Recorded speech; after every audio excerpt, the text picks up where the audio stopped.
साले साहब ने दामाद जी से पहले खाना खा लिया। यह देखकर दामाद जी बहुत ही नाराज और गुस्से से आग बबूला हो गए।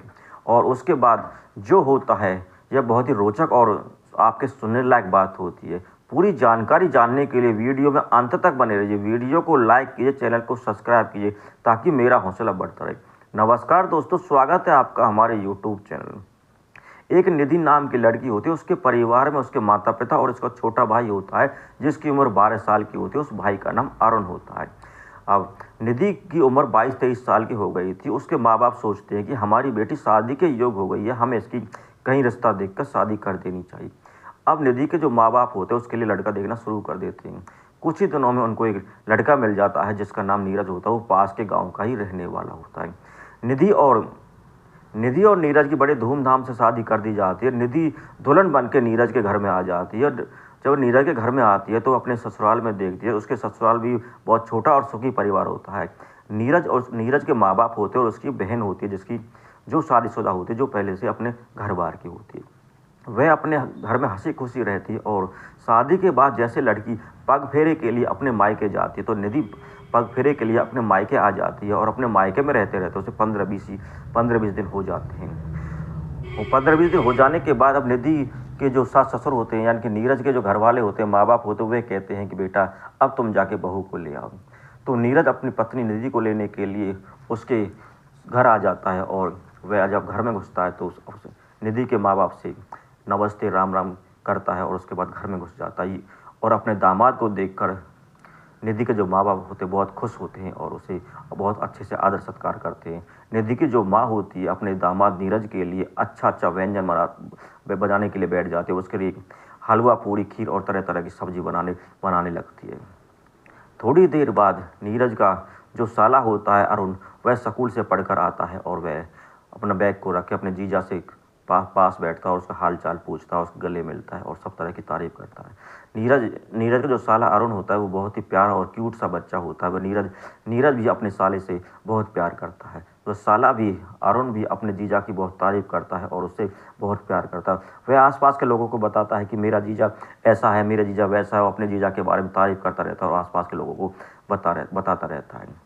अब जो नीरज उस दिन स्कूल से आता है तो उसे बहुत जोरों की भूख लगी होती है और वह घर में जो पकवान और व्यंजन बन रहे थे उनकी खुशबू आ रही थी। उसके मुंह में पानी आ जाता है और उसका मन खाने को करता है और वह थाली ले लेता है और थाली में अपना भोजन रख लेता है और थाली लेकर अपने जीजा के पास बैठकर खाने लगता है।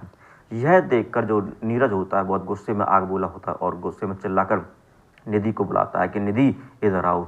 तो निधि आ जाती है। वह कहती है क्या तुम्हारे घर में कोई तमीज़ नहीं है कि घर के लोग घर के रिश्तेदारों से पहले खाना खाते हैं? यहाँ कोई तमीज़ नाम की कोई चीज़ नहीं है, कोई मैनर नहीं है। इस तरह वो आग बोला होता चिल्लाता रहता है।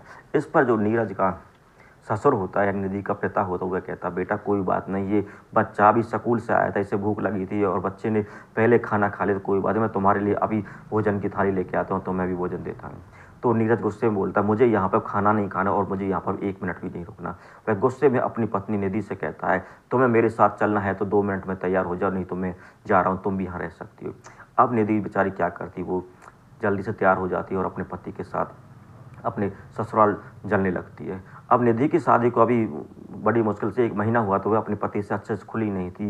निधि को गुस्सा तो बहुत आ रहा था अपनी पति की इन हरकतों पर, लेकिन वह पति से कुछ नहीं कह पाती है क्योंकि उसकी शादी को अभी 1 महीना हुआ था। वो अच्छे से खुल के उससे बात नहीं कर पाती थी।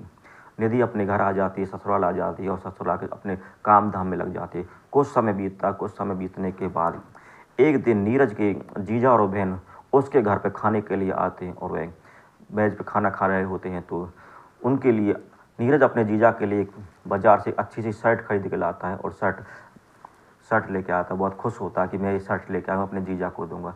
उसका जीजा जैसे खाना खाने के बाद दातुन करता, कुल्ला करता, हाथ मुँह धोता है तो वह नीरज उस शर्ट को लेके आता है और देख के अपने जीजा से कहता है कि जीजा जी देखो मैं आपके लिए ये बहुत अच्छी शर्ट लेके आया हूँ। उस शर्ट को देखकर नीरज के जीजा को गुस्से में माथा चढ़ा लेते हैं और गुस्से में आग बबूला होकर बोलते हैं ये क्या शर्ट लेके आओ, इसकी कोई क्वालिटी अच्छी नहीं, इसका कपड़ा अच्छा नहीं है और यह इसका रंग भी अच्छा नहीं है, ये तुम क्या रेहड़ी और फुटपाथ से उठा के लेके आ गए, मुझे इतनी सस्ती और गंदी कमीज दोगे? इस तरह वह कहता है और चिल्लाता है। इन बातों को सुनकर जो नीरज जो है हैरान और अचंभे में आ जाता है कि मैं इतनी प्यारी प्यारी और अच्छी शर्ट लेके आया हूँ और मेरे जीजा को ये शर्ट पसंद नहीं आ रही।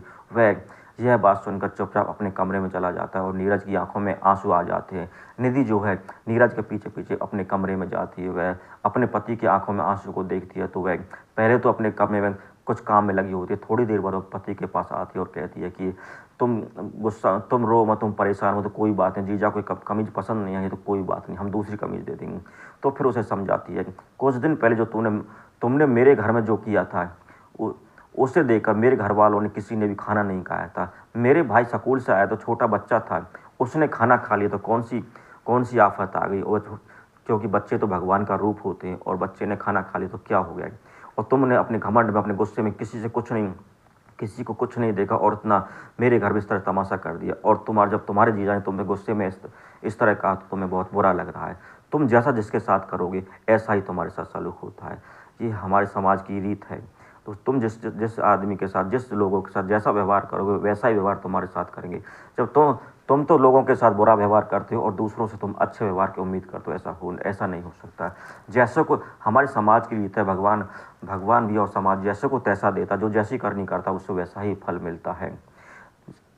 ये आईना होता है। जैसे आईने में हमें अपनी शक्ल दिखाई देती है, ऐसे समाज भी इंसान का आईना होता है। समाज को हम जैसी इज्जत देंगे और जैसा उसके साथ व्यवहार करेंगे, समाज भी हमारे साथ ऐसी ही इज्जत करता है, ऐसा ही व्यवहार करता है। दोस्तों, इस तरह की कहानी हम आपके सामने लेकर आते रहते हैं। आपको ऐसी कहानी हमारी कैसी लगती है पूरी कमेंट करके हमें ज़रूर बताइएगा दोस्तों। धन्यवाद।